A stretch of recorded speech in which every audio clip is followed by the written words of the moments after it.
Так, вот после ремонта электронагревателя Эльвин проверяю температуру на выходе. Вот его производительность 4 метра кубических на режиме салона. Каждый день эксплуатируется.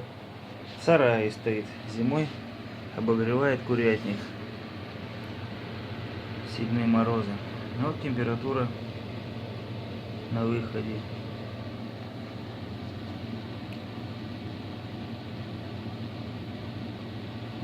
Зависит от сквозняка, конечно, улица, но в среднем 100 градусов всегда выдает. Включил, наверное, минут 5 в комнате с открытым окном, уже стало жарко просто.